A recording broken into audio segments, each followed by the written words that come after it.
capítulo 2. Oramos. Señor, gracias por tu palabra, por esta oportunidad que nos das para una vez más acercarnos hasta tu trono. Háblanos, Señor. Sabemos que tu palabra no es ociosa, pero a veces nuestro corazón es lento para escuchar. Abre nuestro corazón, Señor, que no sea una pérdida de tiempo, que no sea una acumulación de información, sino que podamos recibir tu mensaje, tu consejo y poniéndolo por obra, ser transformados y así poder glorificar tu nombre, Señor. En el nombre de Jesús, Padre, ponemos nuestras vidas en tus manos, nuestros corazones. Háblanos, te rogamos. Amén.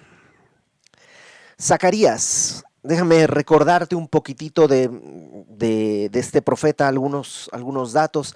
Zacarías es totalmente contemporáneo de Ageo. Ageo y Zacarías están profetizando en Jerusalén después del exilio. Es decir, después de este tiempo de 70 años que estuvieron el pueblo de Israel en Babilonia, estuvieron 70 años en Babilonia cautivos. Está bien, ahí lo vamos a dejar. Después de 70 años de haber estado cautivos, Dios mueve el corazón de Ciro, el rey persa. Babilonia ha caído, ha sido conquistada por Persia. Persia, el rey, hace un decreto que todos los judíos pueden regresar a Jerusalén a edificar el templo. No la ciudad todavía, sino el templo. Y muchos regresan comandados por Zorobabel, y esto lo recordarás de nuestro estudio de Esdras. Así que regresan a Jerusalén y comienzan la reconstrucción, pero hay una prueba, hay oposición por parte de la gente que está ahí. Los samaritanos que viven en la zona se oponen, además que hacen una serie de cartas y de como una especie de confabulación con ciertas autoridades persas para detener la obra, y la obra se detiene por 14, 15 años más o menos. Y en esos 14, 15 años el templo estaba a la mitad. Se echaron los cimientos, se puso la piedra del altar, pero está ahí la verdad está medio abandonado. Y de pronto se levanta el profeta Ageo, que estudiamos hace poco, y empieza a decirle al pueblo: tus casas están artesonadas y están bien decoradas, pero la casa de Dios está completamente destruida. Y Ageo se levanta a profetizar, y eso lo vimos, y más o menos 2 meses después de la primera profecía de Ageo, entre la segunda y la tercera profecía de Ageo, se levanta Zacarías. Y eso lo vimos la semana pasada. Se levanta Zacarías y hace un llamado a volver a mí. Dice: volveos a mí. Pues sus padres no se regresaron o regresaron tarde, pero ahora vuélvanse a mí. Y comienza esa noche a tener una serie de visiones. Y tenemos la primera visión, que es de un jinete que está en un caballo alazán, y luego 4 jinetes, bueno, no 4 jinetes, 4 caballos de 4 colores que están dando la vuelta por todo el mundo diciendo: hay paz. Y decíamos la semana pasada que eso seguramente era pues un mensaje extraño para el pueblo, porque hay paz en todo el mundo y aquí en Jerusalén estamos tan mal. Es decir, ¿por qué hay paz en otros lugares y nosotros, que somos el pueblo de Dios, estamos viviendo un tiempo tan complejo, tan difícil? Y Dios contesta diciendo: yo tengo celo por Jerusalén, yo los amo y voy a vengar, voy a traer la justicia a las naciones que han oprimido a esta nación, a su pueblo. Y entonces viene la segunda visión, que son de 4 carpinteros. ¿Te acuerdas? 4 carpinteros, 4 artesanos que van a destruir 4 cuernos que representan los 4 poderes que han estado contra Babilonia, perdón, contra Jerusalén. Y, y bueno, Dios dice: va a hacer temblar todo, y ahí nos quedamos. Capítulo 2, versículo 1, dice: alcé después mis ojos y miré, y he aquí un varón que tenía en su mano un cordel de medir. Esto es la tercera visión, y es un varón con un cordel de medir. Algunos piensan que este varón mismo es el Señor Jesús. En estas teofanías, es decir, la aparición de Cristo antes de su encarnación. Es decir, Él toma forma humana, pero no es hombre todavía. Solamente la forma, porque todavía no ha encarnado. Y puede que sí, puede que no. Unos capítulos más adelante tendremos algunos datos extra, pero no me quiero adelantar. Lo único que podemos saber aquí es que este varón, que puede ser Jesús, tiene un cordel de medir. ¿Qué es un cordel de medir? Pues es eso, es una, como el día de hoy diríamos, una cinta métrica. Y en la Biblia esto de medir tiene que ver con propiedad. O sea, no mides lo que no es tuyo, mides lo que te pertenece. De hecho, si tú me acompañas ahí en el capítulo 1, en el versículo 16, Dios había dicho la visión anterior, así ha dicho Jehová, yo me he vuelto a Jerusalén con misericordia, en ella será edificada mi casa, o sea, el templo se va a terminar de construir, dice Jehová de los ejércitos, y la plomada será tendida sobre Jerusalén. Esta plomada también puede ser este cordón de medir. Ahora, esta profecía habla de que Jerusalén sería restaurada. Todavía no va a suceder, porque Esdras, que es el que está acá, narra la edificación del templo. Va a ser hasta mucho tiempo después que Nehemías va a llevar a la reconstrucción de la ciudad. Pero aquí vemos a este varón que está con un cordel de medir. Verso 2. Y le dije, ¿a dónde vas? Y él me respondió, a medir a Jerusalén para ver cuánta es su anchura y cuánta su longitud. Y efectivamente tiene que ver con propiedad. Y Dios dice, esta es mi ciudad. Y yo la voy a medir para ver qué tan ancha y qué tan larga es, digamos, las dos dimensiones que tendría una ciudad, ¿no? Ancho y largo. Versículo 4. Perdón, versículo 3. Y aquí salía aquel ángel que hablaba conmigo, y otro ángel le salió al encuentro. Y le dijo, corre, habla a este joven, diciendo, sin muros será habitada Jerusalén a causa de la multitud de hombres y de ganado en medio de ella. Ten en cuenta que Zacarías está tratando de describir una visión, ¿no? Entonces, pues es algo que él está viendo y no, cómo lo va a describir. Ve que este hombre como que se está yendo, se está como alejando, y de pronto aparece otro que le sale al encuentro y le dice, dile, eh, corre y habla a este joven, diciendo, y este es el mensaje, sin muros será habitada Jerusalén a causa de la multitud de hombres y de ganado en medio de ella. Bien, el mensaje es este. Jerusalén en este punto de la historia está destruida. El templo está a la mitad, ¿no? Pero Jerusalén, la ciudad está destruida, no tiene muros, no tiene puertas, por tanto es una ciudad muy insegura. Eh, una ciudad sin muros es una ciudad que no ofrece ninguna protección. Por tanto, pues no hay nada de valor, porque vas a construir una casa bonita si en cualquier momento pueden venir y romperla. Entonces, como que esa es la idea de una ciudad sin muros, en un sentido. Pero en otro sentido, lo que está diciendo este personaje es que Jerusalén va a estar sin muros, no porque estará desprotegida, sino porque ha excedido. El día de hoy Jerusalén está desierta, pero va a estar tan llena que no van a caber dentro de su perímetro. Por tanto, van a tener que tirar los muros para que crezca y abunde. Es como que la va a rebalsar de gente y de animales, ¿no? Dice en el versículo 4, sin muros será habitada a causa de la multitud de hombres y de ganado en medio de ella. Va a haber prosperidad y va a haber abundancia. Pero entonces va a estar desamparada sin muros. No, dice en el verso 5, yo seré para ella, dice Jehová, muro de fuego en derredor, y para gloria estaré en medio de ella.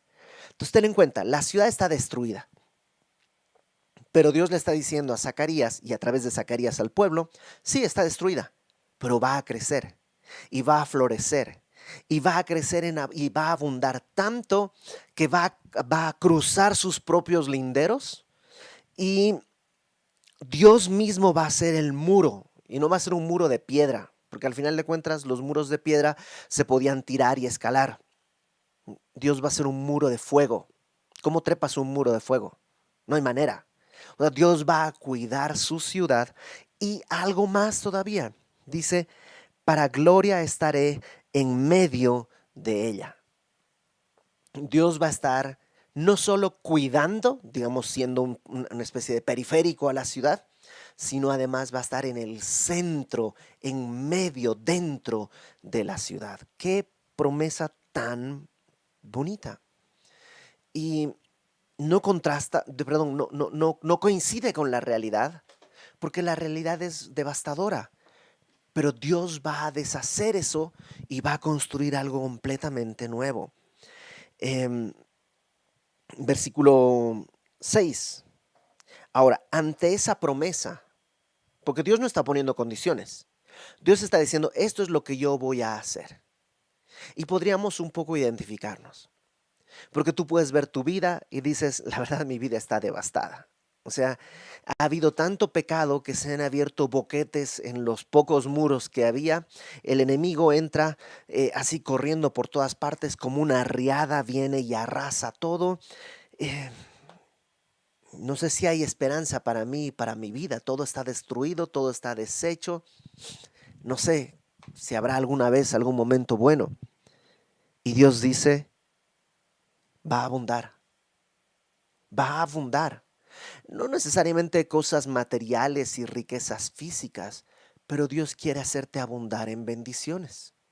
Y no está diciendo, si tú haces esto, si tú haces aquello, como el día de hoy estamos acostumbrados a que hay muchos beneficios, pero con letras chiquitas, ¿no? Esto sí, pero tienes que tener cartilla liberada, mayor de edad, no sé qué, no sé qué. Siempre hay una restricción y restricción y restricción. Dios no dice nada.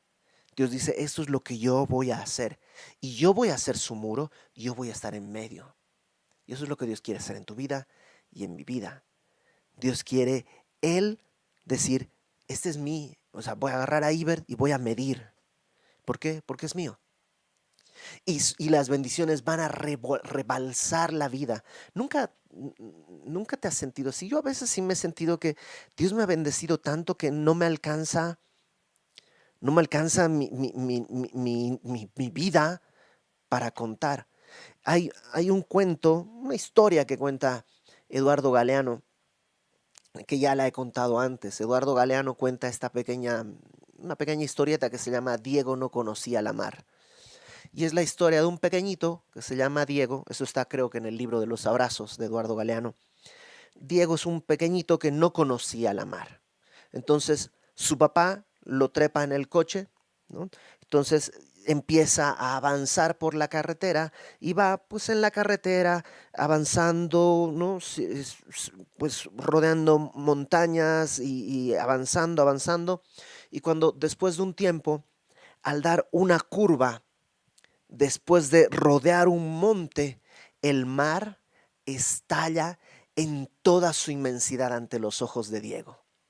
Y Diego por la ventana con los ojos grandes, casi sin poder respirar, lo único que le dice es, papá, ayúdame a mirar. ¿No? Y es esta idea, no me alcanzan los ojos para ver lo, cuánta inmensidad. Y así Dios dice, va a rebalsar. ¿No dijo lo mismo Jesús, que de su interior correrán ríos de agua vida que saltarán para vida eterna? Entonces, eso es lo que Dios dice, yo voy a hacer eso. Ahora, habiendo dicho esa promesa, no para que Dios haga, sino habiendo dicho esa promesa, versículo 6. Eh, esto es como un llamado de atención, ¿no? Oigan, una cosa así. Huid de la tierra del norte. La tierra del norte es Babilonia. Eh, Ten en cuenta que la gente que vino a la reconstrucción del templo es un porcentaje minúsculo comparado con la gente que se quedó en Babilonia. Han estado 70 años en Babilonia y pues en 70 años ya tienes lo que siempre digo, ¿no? Ya tienes tu tortillería, ya tienes tu tiendita, ya pusiste tu Oxxo, o sea, ya tu vida está en Babilonia. Y viene la oportunidad, vayan a reconstruir el templo a Jerusalén. Jerusalén no tiene nada, no tiene calles, todo está deshecho, no tiene muros, una ciudad insegura. Babilonia, ya tengo mi vida, mi trabajo, mis clientes. Pues como que mejor me quedo. Y la mayoría se quedó.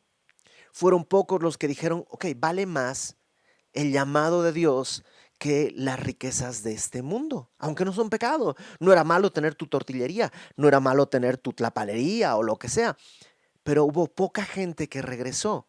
Y entonces Dios, después de haber hecho esta promesa, como diciendo, oigan, oigan, todavía voy a bendecir. Ahora dice, salgan, huyan de la tierra del norte de Babilonia, dice Jehová, pues por los cuatro vientos de los cielos os esparcí, dice Jehová. Oh Sión, la que moras con la hija de Babilonia, escápate. ¿Por qué? Porque va a venir juicio. Aunque Babilonia ya está conquistada por los persas, esa misma zona, ese mismo territorio, también después va a ser juzgado por Dios y va a ser conquistado por los griegos y luego por los romanos. Es decir, em, sal de ahí. Ahora, es interesante que aunque ya es el imperio persa, Dios le llama Babilonia. ¿Por qué? Porque en la Biblia, Babilonia es una ciudad, ¿m?, donde se hizo la Torre de Babel, ¿no?, ahí en la llanura de Sinar. Babilonia es una ciudad. Babilonia también está llamada como un imperio, el imperio babilónico, Nabucodonosor y todos los demás que fueron después conquistados por los persas. Entonces, una ciudad, Babilonia, un imperio que abarcaba muchísimo territorio. Además, Babilonia es un imperio que será em, edificado en el futuro. Es decir, no el día de hoy, sino todavía al futuro nuestro, habrá en algún momento el imperio que se conoce como el imperio del anticristo, también se conoce como la Gran Babilonia. Algunos piensan que el que vendrá como el anticristo tendrá su capital en Babilonia. Y tiene sentido porque el ser humano en rebelión contra Dios, y yo lo recuerdo porque pues antes de conocer del Señor, yo pues era de los que creían que Babel simbolizaba la rebelión del hombre contra Dios y a dónde queremos llegar. O sea, nosotros no queremos ser dominados por Dios, aunque Dios nos dé otros idiomas, nosotros queremos ser libres, decía yo. Y Babel es eso, ¿no? Y entonces probablemente el anticristo tendrá su sede, su capital en una Babilonia reconstruida y su imperio, su reino será Babilonia. Entonces, es una ciudad, es un imperio, también es un reino a futuro, pero Babilonia también es un sistema constante. Lo que llamamos el mundo, la Biblia también la identifica con este sistema llamado Babilonia, que es básicamente la rebelión contra Dios. En Apocalipsis 17 y 18 se describe el juicio contra esta Babilonia, una Babilonia religiosa que habla del hábito pues humano de pecado, de querer idolatrar, de la idolatría. Y en Apocalipsis 18 está una Babilonia comercial que tiene que ver con esta postura del mundo de ver mercado en todo y que todo se vende y todo se compra y todo tiene precio. Y tanto, acompáñame a Apocalipsis 18, que recién me parece que hace unas semanas lo vimos también. Dice en Apocalipsis 18, cuando está juzgando Babilonia, ¿no?, tanto este reino futuro como este sistema mundano. Dice versículo 2, 18:2, Apocalipsis 18:2, clamó con voz potente diciendo, un ángel, ¿no?, dice, ha caído la gran Babilonia, se ha hecho habitación de demonios y guarida de todo espíritu inmundo, albergue de toda ave inmunda y aborrecible, porque todas las naciones han bebido del vino del furor de su fornicación. O sea, todo el mundo ha estado como bebiendo de lo que esta Babilonia le da. Y los reyes de la tierra han fornicado con ella, y los mercaderes de la tierra se han enriquecido de la potencia de sus deleites.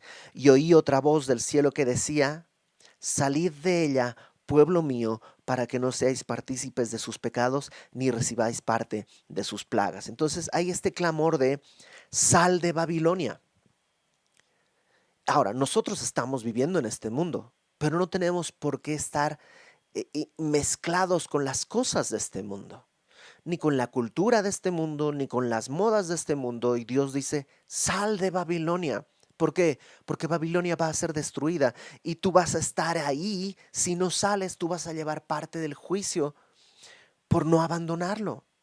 Sigues ahí y dice, salgan, oh Sión, que moras junto con Babilonia, escápate. Ah, ¿Sabes qué pasa? Que después viene la historia de Esther.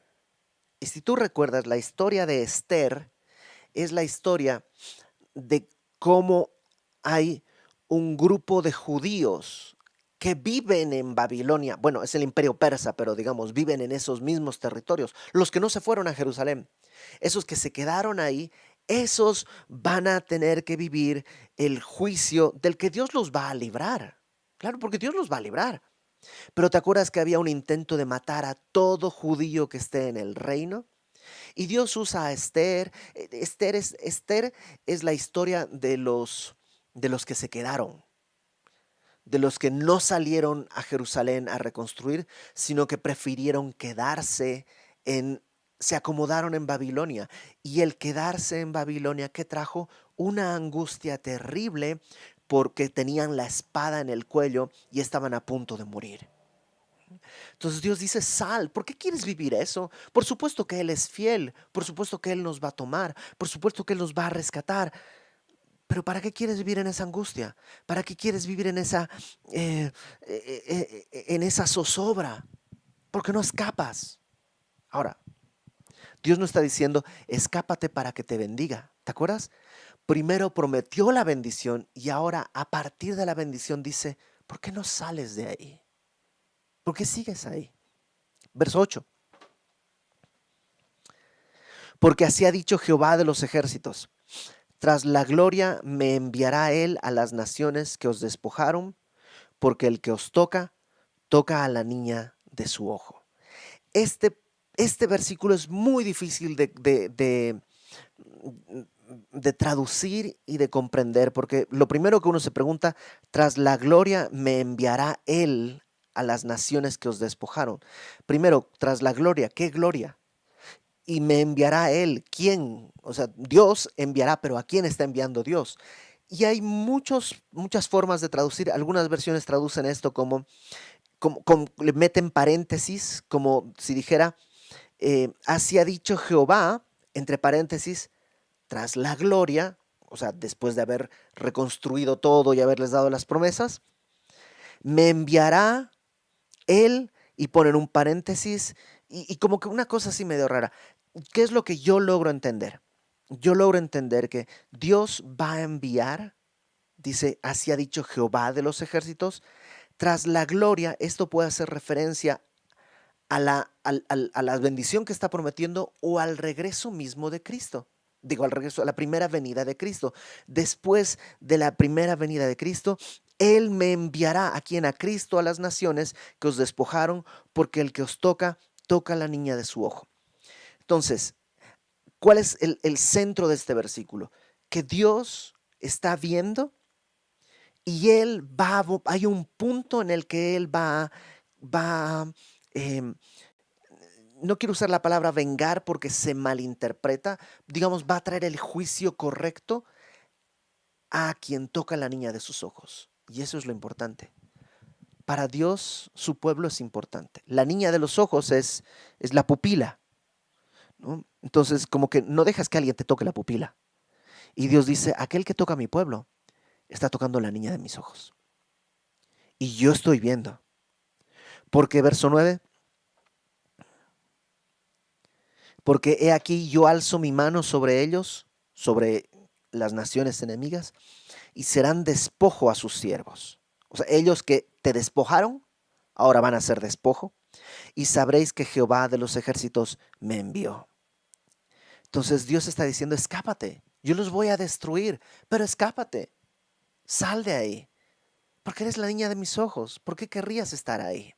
Ahora, verso 10, canta y alégrate, hija de Sión. Hija de Sión es una forma cariñosa de referirse a Jerusalén.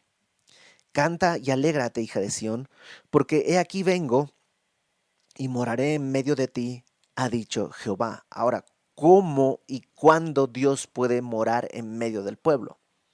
Pues con Cristo. Cristo estuvo viviendo en medio de su pueblo, pero ahora no solo en medio de su pueblo como estuvo hace 2000 años en Jerusalén. Fíjate el versículo 11. Y se unirán muchas naciones a Jehová en aquel día y me serán por pueblo. ¿Quiénes son las muchas naciones que se unirán y le serán por pueblo? Nosotros, la iglesia.